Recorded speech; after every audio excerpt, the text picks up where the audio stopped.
Hey everybody, Crotalus here, and I am just putting the finishing exterior touches onto my new home. It's kind of a farmhouse, if you will, because I'm going to make a dodo pen and for eggs, and then I'm going to have some food plots, and off the roof I go. That was an accident, didn't mean to do that. Nice jellyfish over there, going to creep in slowly until they start to actually pose a threat. But anyway, trying to make this platform up top to where I can land flying creatures, and the inside's pretty bare right now, but I've got this little ladder that takes me up top. And then I've got a dock out back where I can dock boats or water creatures, whatever I want to do. And over I go again. Well, this is a fun little game I've invented. And here they come. I knew it. See, they're always plotting. They're always planning. Jellyfish they're just the worst. They're the worst. They are easily among my top 5 most hated creatures in this game. And if you don't know what jellyfish do, you probably get to see in the near future here, because sooner or later they're going to get me. But basically, they shock you and they stun you to where you can't move, and most of the time this means you just die. They just shock and shock and shock, you get frozen, and they kill you. It's a lot of fun. So I'm going to kill them first so they can't do that. And the nice thing is I can harvest biotoxin from them, which serves as kind of an upgraded narcotic. So you can feed it to knocked out creatures, and it keeps them knocked out even longer than narcotics do. And they're easy to kill from shore. They're also easy to lure into the shore. So if you're smart about it, they're actually a pretty good source of a pretty valuable thing. And if you have the arrows to keep shooting them like that. So I'm going to go ahead and take the arrows back and get that biotoxin from them. Don't have anywhere to store it right now, but hopefully in the near future I'll be able to do that. And whoa, one's still moving. No, no, no, no, no. This is where I die. No. Whoa. Yes. I have no idea how I got out of that or why it's coming onto land. What? Just die. I swear these things are just like, they're the devil. They're just the personification of evil. These things are horrible. Anyway, as I was so rudely interrupted by almost dying, I don't even remember what I was saying. Yeah, jellyfish are horrible, but the biotoxin they have is pretty useful, and that's why you shouldn't go swimming in the ocean until you look both ways. So now that they're actually all dead, I'm actually going to finish harvesting, get my arrows back, or at least whatever's left sticking out of them, and go back to doing what I was doing, which is finishing this house. So you can look at the dock there I've got out back, and back up to the roof to put the finishing touches on my little landing pad up here. Little like helicopter pad kind of thing, but for pteranodons.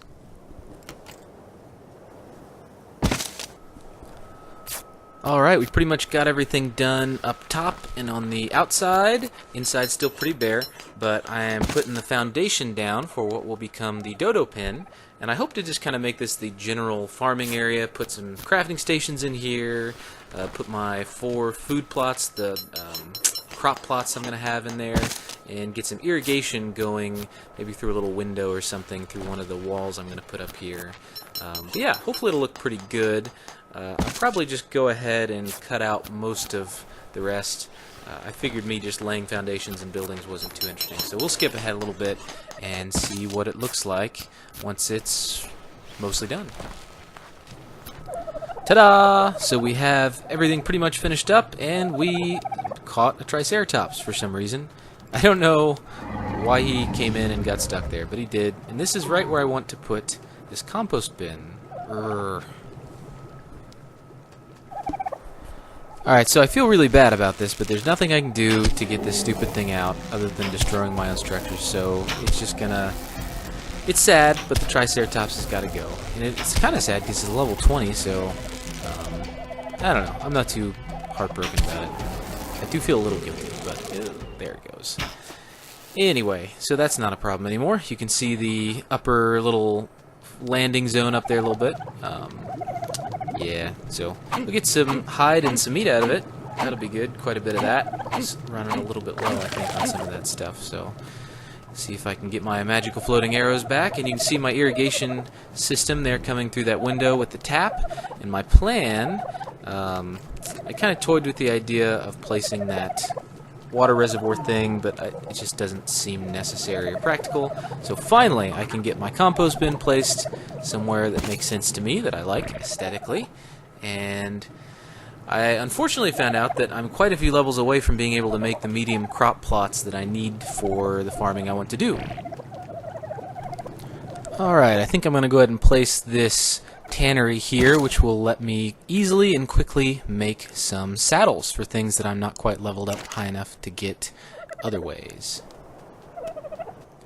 So I'm only a few levels away from being able to craft a pteranodon saddle, but I want it now, so I'm going to get one now here. It's actually pretty cheap. You start out with 500 cures, and this is only 170. So now we can fly very soon. The world of Ark is going to open up quite a bit for me when, one, I can fly, because then I can just buzz around and go anywhere I want and see things, and two, I can use a spyglass to check on creatures from a distance, see their levels, see whether they're male or female. But in order to use a spyglass, I need some crystal, and unfortunately the drop rate is really low with the stone pick, but I don't have access to a metal pick yet, so we're just going to hope for the best and enter the very entrance to this cave. Just a few crystals, and I'm really hoping if I hack them all up I can get, all I need is 2 crystals. So let's see how we do. And a lot of times when you use a stone pick, you just get stone, like is happening there. We've got a few more left. Maybe we just need 2. Just need 2 crystals, come on. Please. Come on, come on, come on. Yes, there we go, 2 crystals. Excellent. Alright. For good measure, I'm going to chop a few, or maybe not. I'm going to try. Could use some backups just in case I lose this one somehow. Anyway, oh well, there we go. So now we can start looking for a pteranodon. There's quite a few flying around in the general area of my base. There's one out here. I just want a moderately high-level female, so I can also get eggs from her. And let's check this one out here. See what we got. It's a female, and it's level 16. Not bad. I may go for it. We'll see. See if I can find something better. So after a bit of searching and not finding anything better, I downed this gal in a really bad place. Oh no! I really hope terror birds can't climb cliffs well. Oh, this is very precarious. This is a good way to die, but I've downed her after a bit of a chase. And I'm going to see if I can tame her on this cliff with a terror bird trying to get at me. Oh, excellent. There's some kind of timer when creatures can't get to you. If they're trying to attack you, if they can't get to you in a certain amount of time, they start running. So I think we're safe from that terror bird. There were like 3 of them here a second ago. So we might be safe, but if anything comes from up there, we're in some trouble. The other interesting thing will be to see if when I actually tame this bird, this pteranodon, not a bird, if it will fall. And if there's nothing dangerous down there, I guess that doesn't matter. But if that terror bird comes back, I really don't want this pteranodon to fall down and then me have to deal with that. But it can fly, so I can probably whistle it back up to me. Anyway, I'm not seeing anything for quite a ways away now. I think we're probably going to be okay. Getting closer. Almost there. Yes! We have a tame pteranodon, ended up at level 23, not too bad, and it didn't fall, and it just ate a kibble unnecessarily. I did use dodo kibble for this, so that was part of the benefit in having all those dodos, is I was able to actually make dodo kibble, and a creature's preferred kibble give it the highest taming effectiveness you can have, which gives it the most bonus levels. So now we can fly! This is, on previous playthroughs I've done in this game, this is my favorite part, really, is when you get your first flying creature. Because then suddenly, I mean, you can go anywhere, and you don't have to worry about getting killed or eaten. You just fly and land. That is maybe the terror bird. So let's see if we can spot it. What? Oh, no. I knew you couldn't attack from this thing, but I thought maybe... Oh, what's coming here? I guess you can't use spyglasses while I'm mounted on a pteranodon. Well, that's kind of annoying. So I guess when I land places to check things out, I'll have to make sure I land somewhere stable enough where I can jump off the pteranodon and not fall down and get attacked by the things I'm above. So let's try this again. Let's see if I can maybe, I don't know. Whoa, it's coming up the rock. No, no, no, no, no, no, no, no, no. So for those of you that don't know, terror birds are similar to raptors. They're fast, they have decent attack, but kind of low health. But I believe they're a little better generally than raptors. So yeah, definitely something I don't want to mess with right now, but good to know they're here if I feel like taming them later. So my vision of making a zoo or park of creatures will involve picking up and dropping wild things into pens. So here's our first run at that with a dodo. Unfortunately, pteranodons can't pick up very many things, just some of the smaller, lighter creatures, but they can pick up dodos, so now Harvey and Henrietta can have a bunch of company. And I can get a whole bunch of female dodos in this pen to get a whole bunch of eggs, and that'll be great. So we're just going to find as many dodos as we can and drop them in here. Hopefully they stay around. These are wild dodos, so they don't add to my tame count. Ah, it's a male. Oh well, I don't know if it does anything, but at least then all the females I drop from here on out will get some kind of mate boost. Be very, very quiet. I'm hunting dodos. Yeah, that reference might be a little too old, but I mean, come on, you know. Elmer Fudd, Bugs Bunny, that stuff's timeless. Anyway, scoping out, see if we can find a female dodo here. Looks like a lot of males. Got another one over here. Seem to be quite a few. Hey, there we go. It's only level 1 female, but I do not care. I'm not going to tame it. It's going to just be a egg producer. So come with me. I guess really my tame dodos are just egg producers too, but oh well. Whatever, they were my first tames. They still hold a special place in my heart. I'll probably keep them both alive indefinitely. Alright, so let's place some farm plots. I finally leveled up enough to be able to do this. These are medium plots, medium crop plots, I think is what they're called. Something like that. Oh, thank you. That's really good. Just do that. Stupid dodo. So you can only, I don't know how far that water that's dripping down will hit, but I know that I can put 4 plots kind of squared underneath it, and that will be okay. So that plot is now fully watered, which I know that's positioned well then. I'm going to get 4. And the reason I'm doing 4 is not only because I know that amount can be covered by the water, but also because there are 4 advanced crops, and each of those crops can only be grown. You can find rock carrots occasionally in small numbers out there, but the other 3 can only be grown in these plots, and you do need them to make kibble.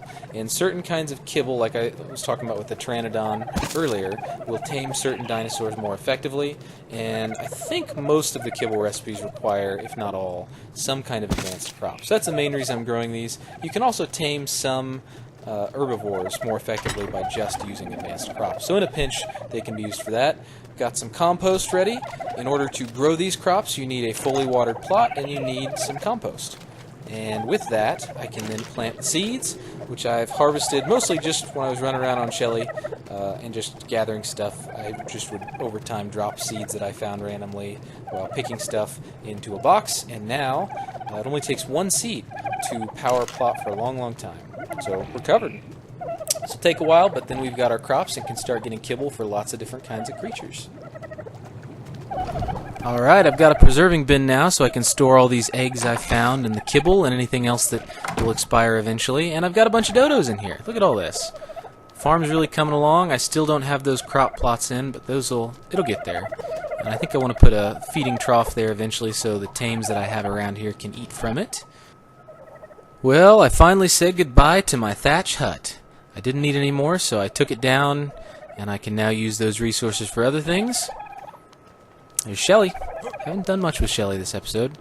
But you can see things are moving along. The interior of this place is a little bit more fleshed out. I got a table.